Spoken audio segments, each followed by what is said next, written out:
Hello and welcome to this special podcast episode in partnership with Williams. I'm your host, Julianne Pepitone with Fast Company Custom Studio. In this episode, I sit down with Chad Zamarin, CEO of Williams, to discuss one of the most critical spaces for speed and innovation that affects all of us, the energy industry.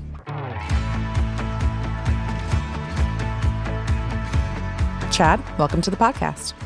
Thanks for having me. Chad, let's set the stage for listeners. You and I are meeting here at Williams's Clean Energy and Technology Expo. So tell me about this event. What's it all about? Why do you feel it's important that it's something that for you guys to hold? Yeah, we're here in our nation's capital, and Williams is a company that's been building energy infrastructure for over 100 years, and we have been a pioneer in developing many of the advances in energy infrastructure that bring us to where we are today. I think we also recognize this is a time where evolution and disruption is more active than ever. And so, we are charting the next generation of energy technologies, of energy evolution. And so here at this forum, we're bringing together partners, companies that we do work with, that we're working on solving, what we believe is one of our generation's greatest challenges. And that's meeting the world's incredible need for clean, affordable, and reliable energy. And so we're bringing together the minds and the companies that we're working with to chart this next generation of energy. Let's talk a little bit more about that mission that you just discussed. You mentioned there's obviously a ton of urgency for change, and I think that those conversations have grown even stronger in recent years. But then at the same time, there's also this simultaneous huge increase in demand for energy. You have said that the scale and the speed of today's demand growth is fundamentally unlike anything that you've seen before in your career. Why is that? Yeah, well, there are several reasons. One, the world is growing. There are still billions of people around the world that don't have access to clean, reliable, affordable energy.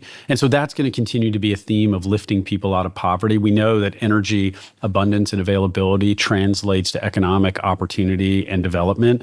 And so that's going to be an important theme. Literally billions of people around the world still cook their food, heat their homes with wood, manure, or coal. And so, providing energy to those that don't have reliable access to it, that's a big part of what the U.S. has been doing with LNG exports. Natural gas here in the United States is one of our real superpowers. We're the world's largest producer of natural gas. And by the way, it's been the most important fuel in the U.S. for lowering emissions. It's actually been responsible for 60% of our emissions reductions here in the United States. And so when we think about other parts of the world still burning coal, burning wood, burning animal manure, that's an opportunity to both bring more reliable but also affordable and clean energy to those around the world. So we continue to see export demand grow in the United States. In fact, we're now the largest exporter of energy through natural gas exports. We expect that to double over the next 10 years. Wow. So big growth in the export market for natural gas. And then importantly, we see this next generation of technology, the opportunity for AI, the opportunity for the next generation technology. That's truly an energy challenge as much as it is a technology challenge. You can't power the systems that we need to develop the next generation of technology without having abundant, reliable, and affordable energy. And so that's an important growth driver for us here in the United States. And it's a challenge for our country. We haven't grown electricity production in the United States in 25 years. In the year 2000, we were the world's dominant electricity producer. We were also the world's dominant manufacturer. We had a third of global manufacturing capacity was here in the United States. Today, we're less than half that. We're about 15% of global manufacturing capacity. And while the world has doubled electricity demand, we haven't grown at all for 25 years. So the U.S. has been stalled while the rest of the world has been growing. And now we've got this urgent need to develop the next generation technology. That's going to drive a lot of demand, but also it's going to require us to do something we haven't done for 25 years, which is build incremental electricity generation here in the United States. And can you talk more about what's been going on the last 25 years that with that differential? Is it that the U.S. has stalled out? Is it that other areas have just been investing more? Or is it a combination of both? Yeah, unfortunately, when it comes to electricity production and manufacturing, we effectively outsourced our manufacturing to other parts of the world. And if you look at China, for example, over the last 25 years, we haven't grown electricity production at all. China has grown their electricity production by almost 10 times. And while we were a third of global manufacturing capacity, China in the year 2000 was about 10% of global manufacturing capacity. Today, as I mentioned, we're about 15% of manufacturing capacity globally. China is more than a third of global manufacturing capacity.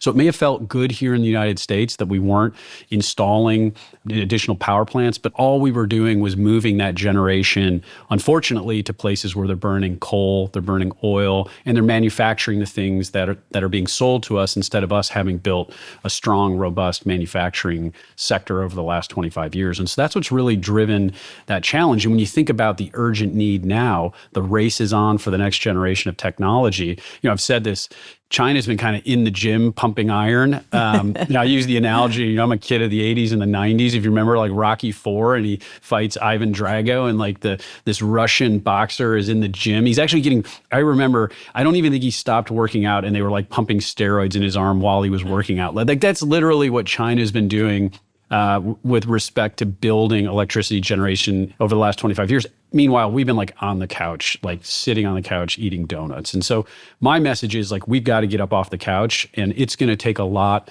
of investment. It's going to take a lot of creativity and intelligence. That's why we're bringing the companies together here today at our Clean Energy and Technology Expo. Like the race is on. It's a race we have to win. So we're going to need our best and brightest coming together to solve it. Yeah, let's talk a little bit more about what that takes. You talk about, China's pumping iron, grown by 10 times, and we're on the couch. And we're supposed to be, we need to get up off the couch and start running this race. So you talk to me a little bit about both the challenges and the opportunities here and why it's so critical for various members of the industry to come together at events like the Expo. Yeah, I mean, the first thing that we do as a company is we remember what's possible and what we've done, in the history of our country. And if you look at the history of our company, we were founded in 1908 by two brothers, David and Miller Williams. By the 1940s, we were building pipelines and building energy projects all over the world. But when World War II happens, most people don't know that there were German submarines that were actually sinking U.S. oil tankers in the Gulf of Mexico and the Atlantic Ocean. We were trying to send oil from the Gulf up to New York and New Jersey to fuel our war efforts to support Europe. And our ships were being sunk by German submarines until the Williams Company partnered with the U.S. government. And we built two pipelines from Texas to New York in under a year, almost 3,000 miles of pipeline so that we could ship oil and avoid the threat of German submarines. That is what fueled our war effort. And imagine we hadn't built those pipelines. D-Day invasion likely never happens. The liberation of Europe likely never happens. But in under a year, we built almost 3,000 miles of pipeline. Today, it can take us 10 years to build 100 miles of pipeline. And so we've got to get back to doing the things that we know how to do as a country. I looked at a recent stat. 10 years ago, we were building 1,700 miles a year of high voltage transmission lines. This year, we'll build less than 500. And so we're trying to build the future at about a third of the pace we used to construct at. And so that's the challenge for us as a country, is getting back to doing the things that we do. I mean, America was a great nation of builders, but it's become increasingly difficult to build infrastructure. And so first, we've got to have that call to action. We do need, permitting reform, legislation that supports getting back to building, but that's going to be a big part of our challenge. You go to China, you go to Russia, it doesn't take them 10 years to build a pipeline. They may not do it the right way, but I think, here in the United States, we know how to build things the right way. We know how to do big things. We just got to get back to that building culture. Right, and find some kind of balance between doing it safely, doing it right, following regulations, compliance, but still making sure it gets done. That's right. Yeah. So given that, there's a balance there, but you also have this balance of innovation versus sustainability, meeting the demands, doing it right. How do you balance this urgency with the demand and all of these very entrenched issues and challenges that we've already discussed? Yeah, the thing that we focus on is that this is not an either or, and it's not a black and white issue. And we're constantly trying to balance the energy equation of reliability, affordability, and clean. Those are the three elements that are ideal in any energy system, and we're trying to constantly kind of keep those in balance. You can have 100% clean. It will oftentimes not be reliable. It will not be affordable. And so you can have 100%, affordable. It's really easy to go and cut down a tree and light a match. Sure. But that's not going to necessarily be a clean way of generating energy. And so we are constantly working to optimize that equation of keeping those in balance. And it really can't be one or the other. And so that's the focus for us as a company. Today, we see natural gas as our nation's real superpower. I mentioned displacing heavier emissions fuels. Natural gas was responsible for 60% of our emissions reductions over the last 15 years. At the same time, it's our most affordable energy resource. We can produce natural gas in the US for the equivalent of 25 cents per gallon of gasoline. That's how affordable US produced natural gas is. It's our affordability superpower. It's our production and capability superpower. And so leaning into that today, while the world is still, unfortunately, this year going to burn more coal, and I've said this actually every year over the last 5 years, I've been saying this, the US has done a great job, but the world this year will burn more coal than in any year in the history of the world. And I'm unfortunately likely to be saying the same thing next year. And so we've got to figure out ways to displace those easier, affordable, reliable solutions that aren't, though, clean. We've got to be able to bring the better solutions that at scale we can deploy rapidly. And so that's why we're very focused on decarbonizing with natural gas and decarbonizing the natural gas value chain, while we use the affordability of natural gas to invest in the technologies of the future. We've got to figure out how to make renewable technologies more reliable and more affordable. Today, they're more expensive because of the intermittency. We have to have backup solutions. And so how do we use the affordability advantage that we have today to help us invest in the technologies of the future that we can then ideally, export to the rest of the world? We'll be right back after a quick break.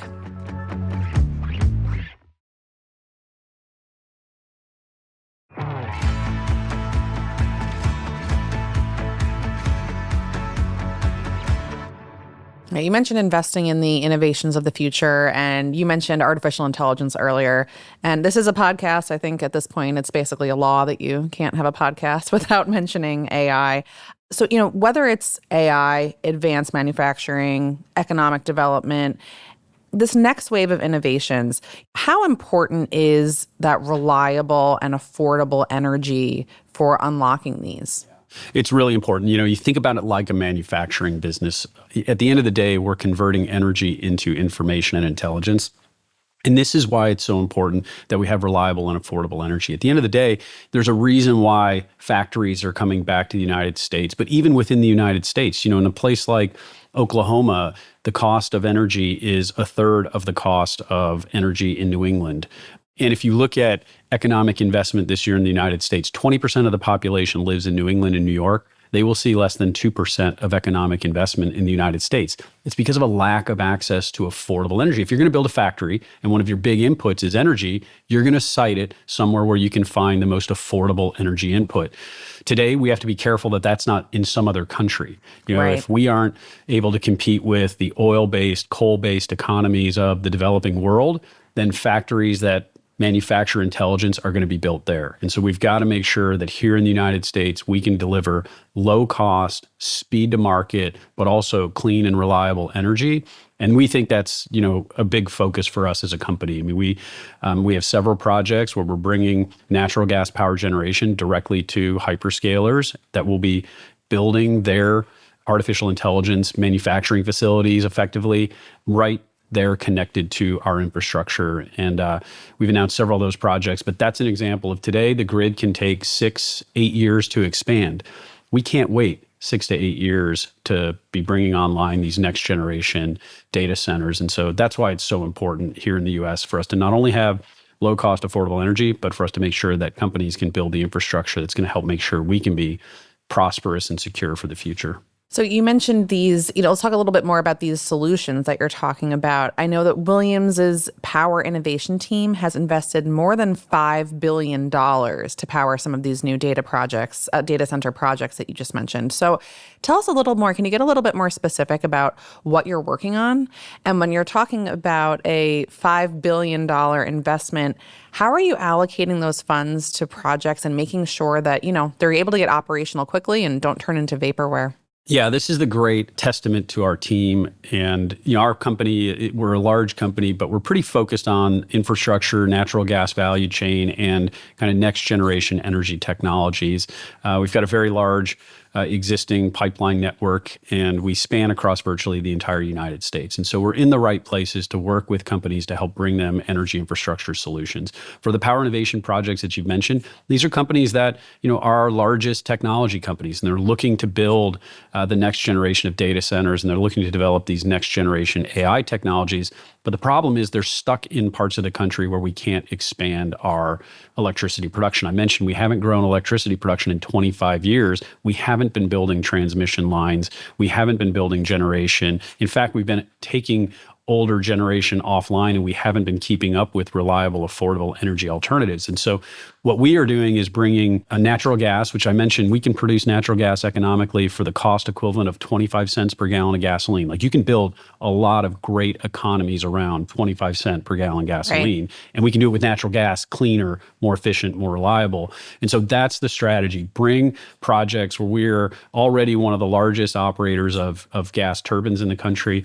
Let's bring those generating units directly to our customers, allow power to be sited at the data center, avoid taking power from the grid, which will put additional strain on consumers and on reliability. And so that's our project strategy. We believe this isn't an either or. It's not a grid versus behind the meter. It's not a big turbine versus little turbine.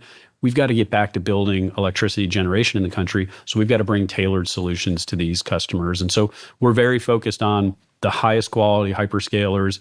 And frankly, we want them to win the race for the next generation of technology. And so that's who we're focused on. We're listening to the customers, and they have a desperate need for energy so that they can unleash this incredible potential.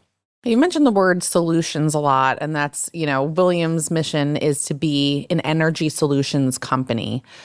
Can you talk a little bit about what that means for you as you begin to shape your tenure as CEO?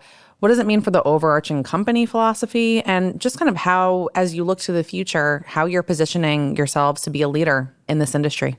Yeah, I mentioned the rich history of the company, been around for almost 120 years now. And I'll tell you, our team's mission is to make sure that we can not just deliver the results here and now, but we can position the company for the long term. And I say this often, I want to make sure that we're a relevant part of the energy future. And I want to make sure that we're a place that any kid coming out of college would be extremely proud to go to work for.